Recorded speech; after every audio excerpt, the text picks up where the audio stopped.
I live in Playa Hermosa, Costa Rica, which is in the Central Pacific. I am 28 years old, and I moved to Costa Rica about a year and a half ago. I moved here from New York. I was working in the city, so kind of a big change. Big change too, for the best. Yeah. Awesome. And what about you, Scott? You're over in Chile. Tell us a little bit about yourself, how long you've been teaching over in Chile, and whereabouts you are within Chile. All right. Also from New York, outside of Albany, actually. I'm 23 years old and Puerto Varas, Chile. So pretty far down south. It's a smaller city with weather actually somewhat similar to New York, so I didn't escape that weather. But I've been teaching in Chile for a little over 6 months now. Awesome. Well, thank you so much, guys, for being here today. I know it's going to mean a lot to our prospective students as well who are considering teaching in Latin America to get to hear you guys' firsthand experiences. So why don't you guys tell me a little bit about what made you both want to leave home and teach overseas in Latin America? So let's switch up the order a little bit. Let's start with you, Scott. All right. Well, basically, always was interested in teaching, both teachers, and I took a new year in college and realized that I really wanted to keep living and hopefully working abroad. And teaching English is just a great way to do that because you can go practically anywhere with that profession. And I really wanted to be able to come down to Chile, so I took the certification course in Costa Rica in July, and then I arrived in Chile in August. And so far it's been an amazing decision. Very happy with it. That's awesome. And I'm only slightly jealous since the climate in Chicago is like super, super frigid right now. So that sounds pretty amazing. What about you, Kathleen? What made you want to leave home and teach overseas in Latin America? Yeah, so growing up, I lived abroad, and that little travel bug never really left me. So I found myself traveling a lot and spending a lot of time in other places.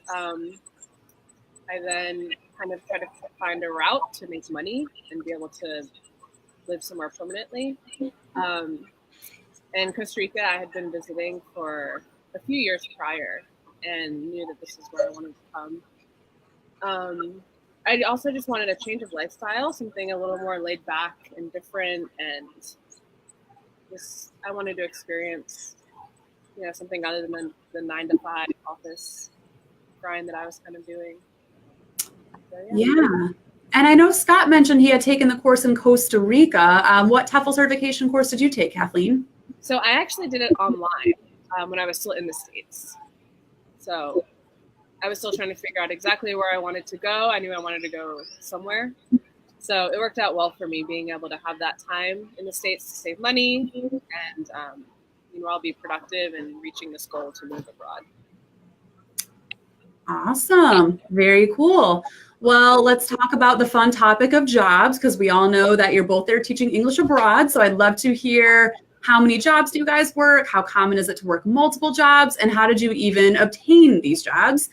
So why don't we jump back to Scott, and Scott, share that with us a little bit. So I work at a Sin Fronteras, basically Languages Without Borders, in Puerto Varas, a school for all ages and all levels. For me, because I get to gain experience teaching various types of students, which is nice. I'm only doing this job, but in Chile, it's very common to have your main job and tutoring on the side, private courses. Very common just to supplement. And I found this job online, actually, when I was in Santiago. And I came down south for an interview, and immediately loved school and knew it was right. So it sounds like you maybe got a job in advance. I know sometimes it's a mix. Maybe you get a job in advance. Maybe you get it in person. You hit the ground running when you first arrive. It sounds like this is one that you locked in ahead of time. I locked in ahead of time, but it is possible to lock in a job.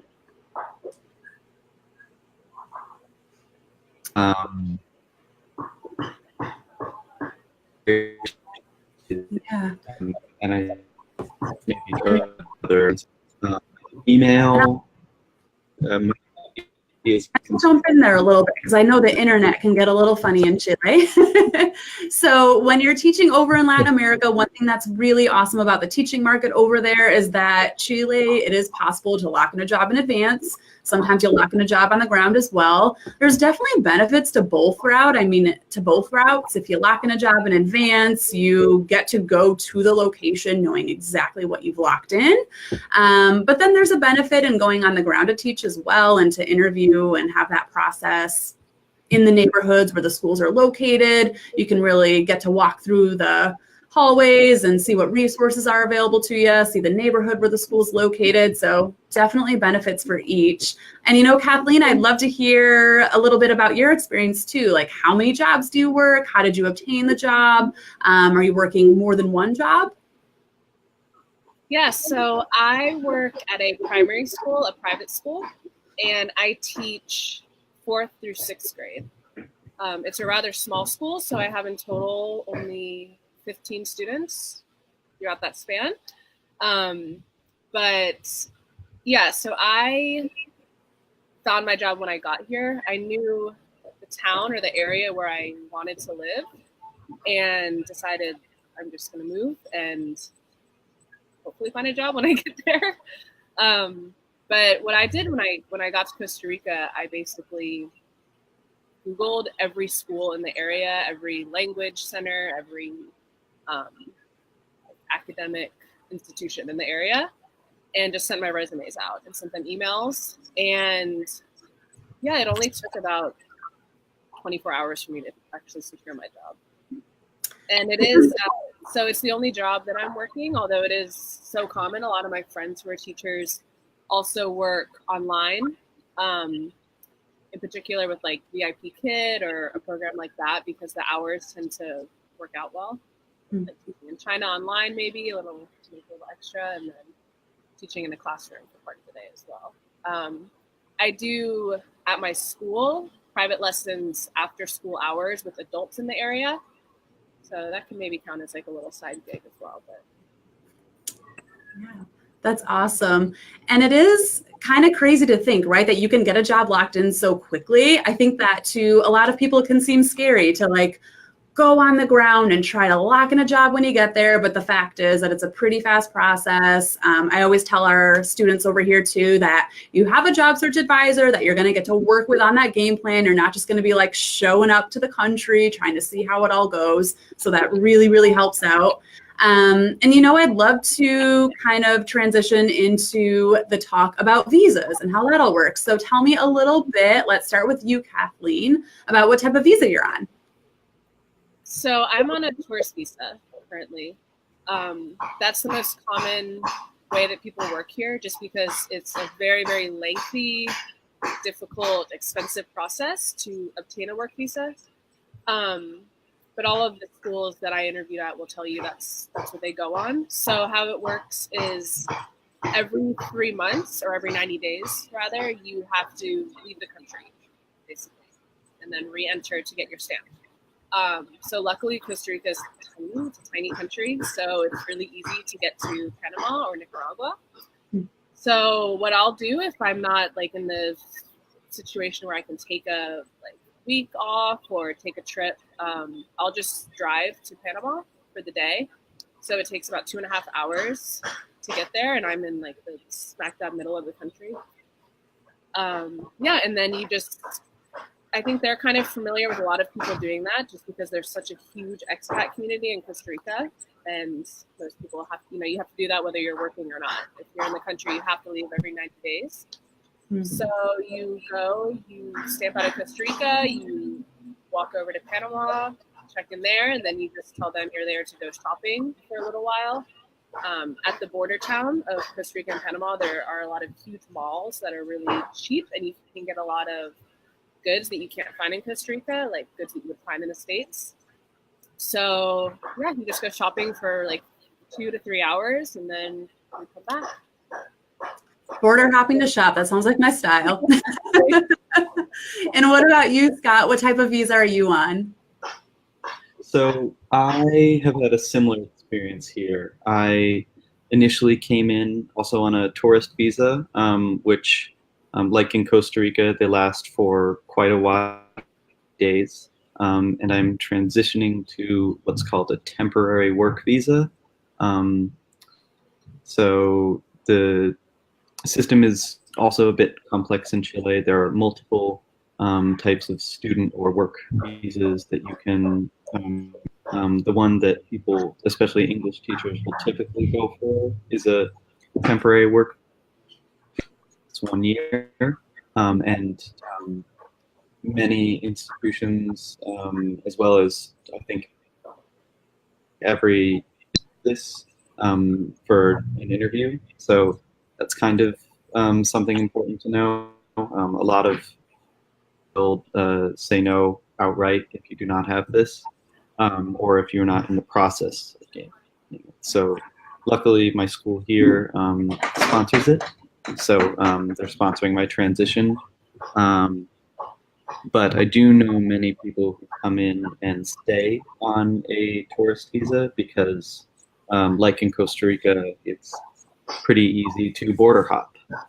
And most people who are teaching in the capital, Santiago, will do a quick trip east to Argentina, which is beautiful. Some of the best wineries in the world, some great hiking. There, it's very easy to get to, and come back, and that is the Chilean version of border hopping. It's kind of a funny concept too, right? Like this concept of forced vacations every 90 days, but it's kind of a cool challenge because it's like, who doesn't want to go outside of the country every 90 days anyways? Like it's a pretty awesome excuse to have to go somewhere different. And it sounds like you can even go away for like an afternoon, like literally go for a shopping excursion, and then you come back in, get your passport restamped. So that's pretty sweet. Yes. Why don't we? Yeah. Why don't we jump back into the topic of job searching? So I'd love to hear a little bit of advice, maybe one specific piece of advice that you guys would both give to someone who is job searching in your specific country. So why don't we bounce it back over to you, Scott? Can you share a piece of advice you have for us if we wanted to job search in Chile? So I think the most important thing that I learned is that you cannot rely solely on email in Chile. You could be very lucky and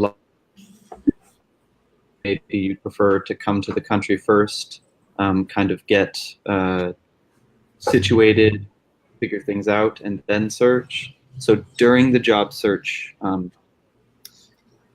in my experience, there's no such thing as putting in too much effort or reaching out in too many venues. They need to show up in person, call them consistently, send emails, whatever you can. But the biggest thing is you really shouldn't expect to be able to rely on just email or just form of communication. People are a little more laid back. They might take their time responding. My first job I had, I probably went in to their offices about 5 times and received maybe 2 emails from them. And I don't think that's very outside of the ordinary. And I think there's definitely something to be said too of that like more laid back, less formal structure of we want to shake your hand and get to meet you in person. And it's just a whole different vibe. I think it's really meaningful though too to get to establish that rapport a little bit. What about you, Kathleen? Why don't you share a little bit about a piece of advice you have for someone who is job searching in Costa Rica? Yeah, so I don't know if it's a Latin American thing, but I was going to go along the same lines that Scott just put on, in the sense that I would say, just be persistent whenever you are job searching. It may take more than one email. It may take physically going to the school. I know that a lot of the schools here prefer to have an in-person interview, which is also one of the reasons that I felt a little more comfortable finding a job on the ground here. But yeah, there's a thing, it's called Tico time here. So everyone is very laid back. Everyone is late for everything. And it's part of the way of life. And so you can't get too worked up if you don't hear back from somebody within a reasonable amount of time, like you would in the States, or you're not receiving confirmation emails, so your resume is being sent out, or like I said, you may have to trek up to the school and knock on the office door, like I did. But yeah, if there's such a need for teachers here that almost every school is always looking, also because there's a high turnover rate of teachers. So I would just say don't get discouraged if you don't hear back immediately, and just keep trying. And I think there's definitely something to be said of that. Is a lot of people, they want to do this experience for 6 months or for a year. So there's constantly going to be more opportunities coming up. Like a group of teachers are going to go back home, or they're going to move on to another country, and then bam, 10 new positions are available. So yeah, it's important. Absolutely.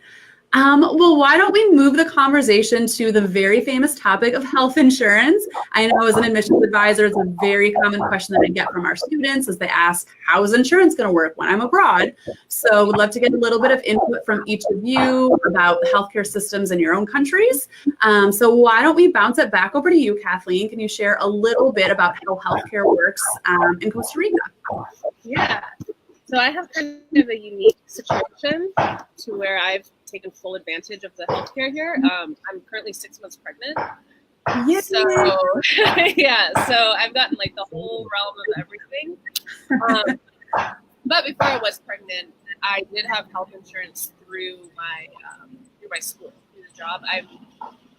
Don't quote me on this because I'm not 100% sure, but I think that if you do work within a school, you are required to have the health insurance, which is basically more or less $20 a month, but you are able to go to the doctor. They call it the Caja clinic, and you're able to go at any time for any reason, and it's completely free. So all of your medications are free that you may have to get, all of your consultations. They have, primary care physicians to specialists like dentists, gynecologists, psychologists, everything. So it's really great. I'm lucky in that if you are a pregnant woman in Costa Rica, you are covered completely prenatal, birth, and postnatal for a year, regardless of if you are a resident or not. So even if you're here on a tourist visa, every woman receives this healthcare. So yeah, it's on par with the United States. It's a great medical system. Things take a little longer. The wait's always a little longer because we are on ticket time. But yeah, it's great, and it's all included within my school, and it's cheap and easy to access. So yeah, I never had to worry about like acquiring traveler's insurance or anything like that. That's awesome. And I think I heard you say $20 a month earlier, which is just like insane to imagine. And congrats on your pregnancy. Oh my gosh, that's so exciting. That's amazing. Very, very cool. I'd love to jump back to Scott. Let's hear a little bit about what your experience has been with the healthcare system over in Chile. Yes. Quite as much experience as Kathleen. I don't have news that's that exciting. Nope. But it's similar in that it is cheaper, and if you are teaching in a private school, that will be okay. Mind just one second. That's my boss there. So teaching in a private school. Yeah, and I can give a little bit of 2 cents there too. I think the Wi-Fi might have cut out just a little bit there. And the big difference is have 2 options: public or private. Private will be a bit faster, a bit better quality, but from what I've heard are quite good, and I don't think you miss out on accessibility, and it is also nice to have everything dealt with through your school. Yes. Yeah, that's awesome. Cool. Well, that is really helpful input to hear. I know it's something that so many of our students ask about is they want to know what health insurance is going to look like once they're abroad. So thank you guys for sharing that really helpful information. Let's turn up the conversation a little bit, talk about some really fun stuff. I want to hear why you guys love living where you live. So Kathleen, why don't we start with you? Tell me all the stories, how you want to brag up Costa Rica. Why do you love where you live? Yeah, so it's hard to complain here. The weather is always sunny and hot and tropical. It's pretty affordable to live here, which is a huge plus. Like we live right on the beach, and we have a little 1-bedroom apartment, and it's like $700 a month, more or less, all included. So yeah, it's affordable. It's so laid back. The people here they just have such a sweet demeanor about them. Everyone loves life. They enjoy what they're doing, regardless of how much money they have or don't have, or what their situation is. Everyone seems to just make the best of everything here, and it's nice to be around. And it's hard to not kind of pick up on that and start to live that way as well. Yeah, it's having the beach so close it's hard to leave. The food is good, the people, yeah, everything is good in Costa Rica. And I love that as you were saying that it's sunny there, all of a sudden a big ray of sunshine just came beaming down at you. It's like the perfect way to show that. What about during your free time? Can you tell me a little bit about what some of the things are that you do in your free time over there? Yeah, so I live in a very small beach community where surfing is a prevalent activity. So I used to spend most of my time surfing, not so much anymore now that I have the Baber on board. But yeah, traveling with Costa Rica is a great pastime. There are so many different environments and altitudes, and you can go up into the mountains where it's even a little bit chilly, to where the coffee plantations are and all the farms are. Or you can go along the coast and it's all tropical and beachy. And then the Caribbean side of Costa Rica is a totally different culture. It's more, it's like the Caribbean culture, like the Afro-Caribbean culture. And so there's so much to do, even within Costa Rica, on your free time. And like I said before, it's so close to both Nicaragua and Panama that it's easy to take a little weekend trip, and it's affordable. And yeah. That sounds amazing. I think we got to see if Scott can compete with that and try to come back with something about Chile. So, Scott, tell me a little bit about why you love where you live in Chile, and maybe a little bit about what you do in your free time as well over there. Well, clearly my Wi-Fi can't compete, but so I would say Chile. The main reason people are coming here, and the main reason I came here, is it is a hiker's paradise. So I get the exciting accolade of telling people that I teach in Patagonia,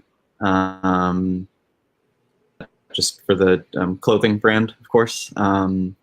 And basically it is, and that means it is a mix of every geography and climate type you can imagine. You have the driest desert in the world with some very famous observatories because stargazing is incredible, where it is very cold forests, eventually getting into Antarctic levels. And where I am, Puerto Varas, is in the lakes region, which means I am surrounded by fjords, beautiful rivers, lakes. And so the main pastime for myself and most people here is just variations of trekking, camping, hiking. A lot of people get into horseback riding. I've done that a little bit, but you need to be better than I am. It's sometimes a little scary, but still fun. That's very popular, and rafting, a lot of the outdoor adventure type sports are very popular, especially because where I am is very touristy in the summer, which for Chile is now, or at least it's ending now, which has been great just for the trekking and the hiking. But it definitely, I think, the biggest draw for myself and a lot of people is options and variety you have for nature. It's gorgeous, and the Chilean people do a very good job of protecting their wildlife. There are so many national parks and reserve areas here because they value it a lot. And it's really nice to see. It's a breath of fresh air. Awesome. Well, I would say that was a pretty good rebuttal for Costa Rica. You guys are really making me want to leave to Chicago and go to Latin America right now to find warmer land. So let's shift the topic over to accommodation. It's a very frequent question that we get from our students is, how am I going to find housing when I'm abroad? So Kathleen, can you explain a little bit to how you found housing in Costa Rica and just how that experience went for you? So I actually found my housing through a group on Facebook. There's a group for this area that one of my friends told me about, where they have about 20 new listings a day of places available for long-term rent. So that was really helpful. At first, I was looking on Craigslist, and I wasn't seeing too many options, at least in this area, because it's pretty small. And yeah, so I found that group, and it's the perfect little place. It's luckily only about 5 minutes from the school where I work, and it's also on the beach. So yeah, it worked out pretty well. Awesome. Glad that everything got settled so quickly. How about you, Scott? How did you find housing in Chile? How did you find that process to go?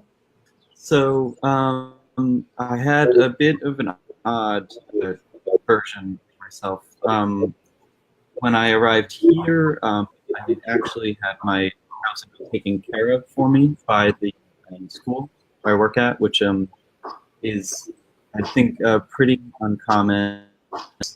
Definitely a draw for me. I live in a house with all the other teachers, which is super fun.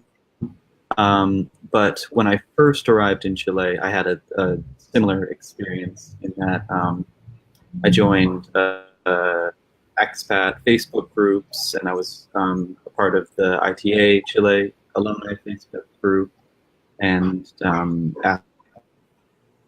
met up with people who'd been there in the community. And pretty quickly was I had a beautiful apartment complex recommended to me, and it was right by the beach and probably the most beautiful view I've ever had in Viña. And so I think the best thing to do would just be to get on multiple Facebook groups and just ask people who've already, meet with them in person, because chances are somebody knows either someone or some option at the very least, will lead to pretty cool housing choices. I could not agree with you more. I think that those alumni Facebook groups that we have are so key to get plugged into, because each of our Facebook groups, they're country specific. They've got like a few hundred members each. And that's like our people who are over there on the ground. Like I cannot tell you how many times I've seen students writing on that Facebook wall and being like, hey guys, I'm headed to Costa Rica in 1 week. Who's looking for a roommate? And then you might see someone respond like, actually, my roommate's about to leave, or so-and-so's looking for somebody. And it's fun to see those conversations going and like see people getting everything figured out before they've even left. So that's very, very inspiring. Well, I know we're at about a half hour here. I do want to end things on a very fun question, though, and just a little bit of a humorous point. So why don't you guys, if you have a funny story or, you know, some cultural awkward or cultural difference experience that you had over there, I want to hear about it. So Kathleen, let's start with you. Do you have any hilarious, embarrassing, cultural related story you want to share with us today? So I was thinking about this question. I don't have a specific story in mind, but I think maybe I don't look like I speak Spanish rather fluently, and I don't think I look like I speak Spanish fluently. And so many people in this area speak English, so it's the common language to just, like start a conversation with. But there have been so many times where people around, like someone will be like saying something in Spanish that they don't think that I can understand, and then I'll like respond to them in Spanish, and they're like, their faces get bright red and they like walk away really quickly. That's happened a lot of times. But Gotta love it. I remember too when I was teaching abroad, because I was in a Spanish speaking country too, and just cracking up at some of the things that my students would say. But I didn't want them to know that I understood them, right? Because, you know, I was the English teacher. I couldn't speak Spanish. They couldn't find out. And it was really hard not to like laugh sometimes. What about you, Scott? Any amusing story that you want to share, a cultural difference that you experience that's kind of funny?